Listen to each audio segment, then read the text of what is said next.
So the purpose of this channel is to help you master relationship banking, make those relationships profitable, and leverage those relationships to increase your net worth. In this particular video, we're going to be covering how banks and their CEOs are becoming wealthier than ever, and how this is happening simultaneously while clients and customers are falling behind. Now, the context of this video is not to demonize wealth or anyone who's adding value to the system. It's not to try to paint a picture that inherently somebody else's wealth is somebody else's failure. That having been said, with banks becoming more profitable than ever, I wanted to use this video as an example to show you that there's a lot of opportunity out there. Banks are capitalizing on it, and you need to be on the right side of this exchange. I want this to be a point of leverage when your bank is profitable for you versus a sore spot for you. So we're going to be particularly covering Jamie Dimon's most recent pay increase. I suppose my man must have got his review for the year, and those doing that review decided he was doing a good job and gave him a pay increase. So I'm going to share my screen for a second to kind of cover the article. But as I always do in these videos, we're not going to scroll through and take a bunch of time. I already have my talking points lined up. I just want to highlight a few things, and I want you to be able to see the article as we go through. So as you can see, here's Jamie Dimon sitting here in all of his glory. At the very top of the headline, if you can see, it says JP Morgan Chase CEO Jamie Dimon's pay package for 2025 increased by 10.3% to $43 million, including a $1.5 million in salary and $41.5 million in incentives. This comes amid U.S. President Donald Trump $5 billion lawsuit against the bank for allegedly debanking him. So we're not going to pay any attention to the lawsuit from President Trump. We're just going to focus on the fact that Jamie Dimon just got a very handsome pay increase. And let's just highlight for a quick second before we dive into the talking points.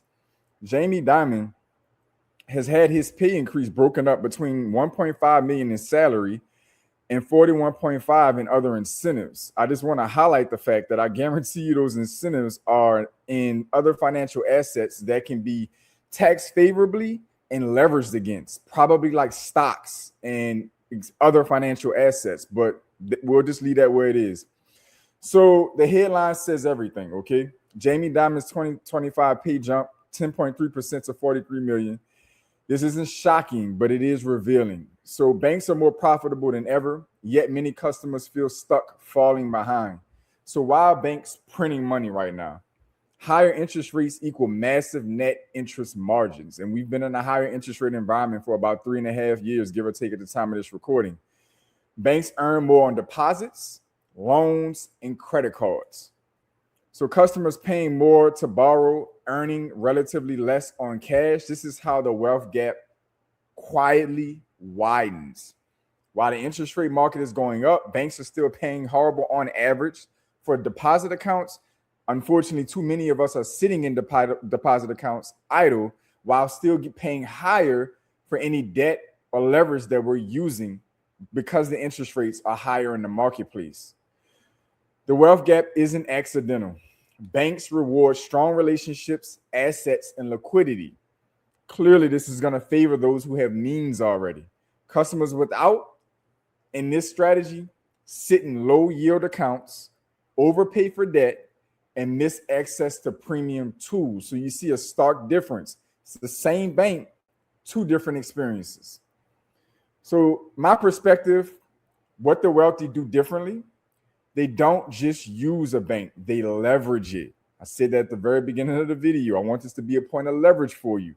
Key advantages of strong banking relationships: better loan rates and terms, faster approvals, higher credit limits, access to capital before it's needed.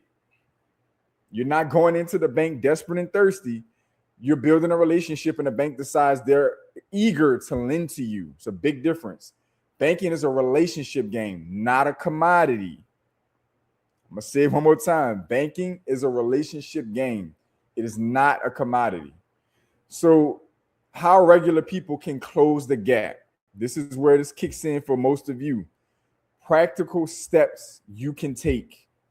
Consolidate assets under one institution until you reach a certain point with that institution to their premium banking level. Once you reach that, if you have assets left over, start another banking relationship. Consolidate assets under one institution. Use investment and treasury products banks track internally. So this increases your internal banking score. Keep clean financials and strong credit profiles. Proactively talk to bankers, not just tellers. Stop transacting and build a relationship. Tellers are good, bankers are the substance of the relationship. Financial literacy is leverage. We're turning words into wealth one video at a time. And financial literacy allows you to walk into your bank, foster those relationships, and use your understanding of financial knowledge, the markets, the tools, the products to make smart decisions and allow your banker and your advisors to help guide you into increasing your net worth and building your wealth. You're going to better understand what they're trying to offer you and what they have, the value they can provide when you understand financially the terms that are being tossed out at you. Big picture takeaway I give you: Jamie Dimon pay is not a problem. It's a signal. His pay is not a problem. It's simply a signal. Banks will always prioritize profitable relationships. That's just how this goes. So the real question is, are you going to position yourself as one? That's what it is. The system isn't changing, but how you use it can. So I want you to comment down below. Let me know your thoughts, your feedback, your comments, your perspective on this phenomenal pay package this man has earned. Now, mind you, this is a multi-trillion-dollar financial institution by assets under management as well as transaction volume on a yearly basis. So his salary is well proportioned to the activity that he is responsible for overseeing and making decisions on. That having been said, I know there's a lot of us that bank with Chase Bank, and many of us don't feel like we're getting much out of that relationship. So if the bank is still growing and you're not growing with it, comment down below and let me know what you think the disconnect is. Other than that, to all my pioneers, welcome back. To my new viewers, welcome in. I want each and every one of you to stay focused, stay in motion. I'll see y'all soon.